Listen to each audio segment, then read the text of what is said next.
What can you tell us about how Sinwar was killed, and what kind of impact could his death have on what is happening in a potential ceasefire? Yeah, I mean, there's a lot of information that we don't have about this, but what we do have from my colleagues in Washington, Courtney Kuby, Monica Alba, Andrea Mitchell, they've all reported from U.S. officials that it sounds as though Yahya Sinwar was discovered above ground, and we can see that in some of the pictures that have been circulating, unconfirmed pictures, I should say, of his corpse.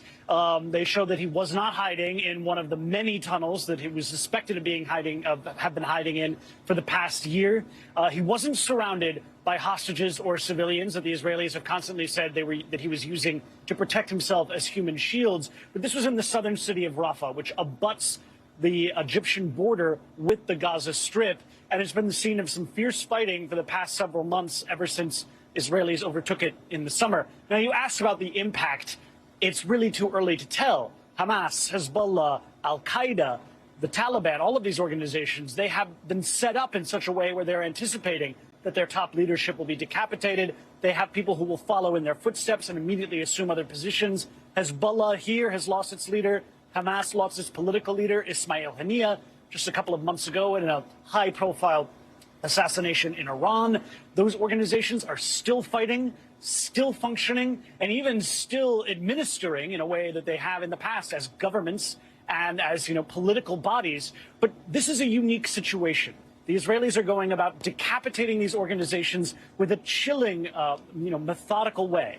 And that's why it's unclear whether or not these killings are going to usher in a new paradigm shift, or, as you asked, whether or not they could lead to some sort of ceasefire. Important to remember, guys, there's still about 100 hostages, Israelis and some Americans, who are thought to still be being held in the Gaza Strip.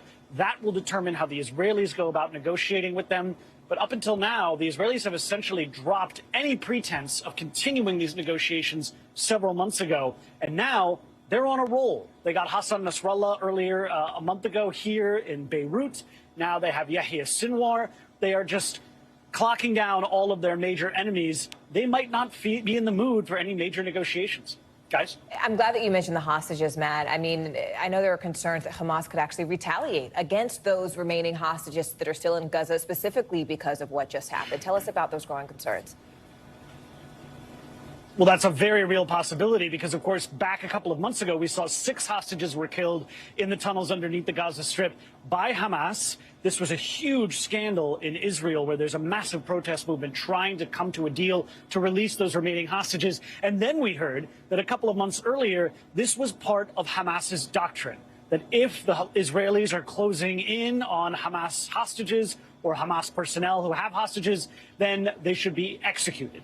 That they should do this as a form of retribution and as a way to dissuade the Israelis from taking fierce military action in order to free the hostages. So it's possible we could see some sort of, retaliation, as you mentioned. Guys. All right. Matt Bradley overseas for us there. Matt, thank you. We appreciate it.